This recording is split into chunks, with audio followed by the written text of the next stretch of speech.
Nimefurahi sana nimeona msanii mmoja alienda kushtaki mimi pale kwa Mr. Yesa. Ati mimi nilisema siwezi kumpatia tikiti ya DCP. It is true. Sasa mtu ya standard 2 atapewa tikiti akawakilisha nani bunge? Siwezi kubali. Todo dinora tuwe na gura gudura toke. Gotire kage gakuheo tikiti wa DCP. Lazima akidikon tubadilishe quality ya viongozi wetu kama watu ya mlima, kwa sababu hapo ndio tumeshindwa. Hawa Ruto wamewachukua wote, hawana akili.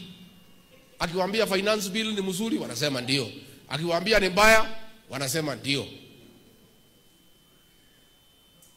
Senator moja aliulizwa kwa nini ulifukuza Gachagua, niliambiwa na Ruto.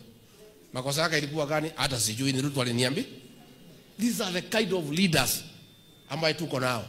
Na nilifurahi sana huyu kijana ni muibaji, ati alikuwa anataka kuwa ati mjumbe, ati asubukia. Mtu hata hajui hata neno moja ya Kiingereza, hata ya Kiswahili. Ati ya kuwa MP kwa chama ya DCP. Inawezekana? The quality of leaders ambaye watatoka kwa hii chama, hii watu ya mlima, mutaniheshimu miaka 30. I'll make sure that we vet the leaders will get our ticket, ndio tukue na viongozi ambaye wamesoma, professionals ambaye wanajua ni nini wanafanya na ambaye hawashughulikii tumbo zao. So hao wote waende kwa UDA.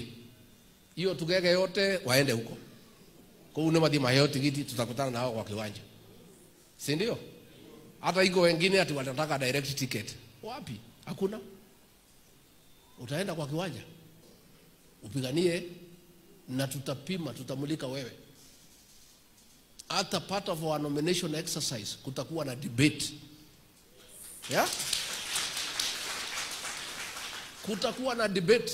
Kama ni hapa Kangema hall iko pale, tunaweka judges. Wewe unataka kiti? Sema.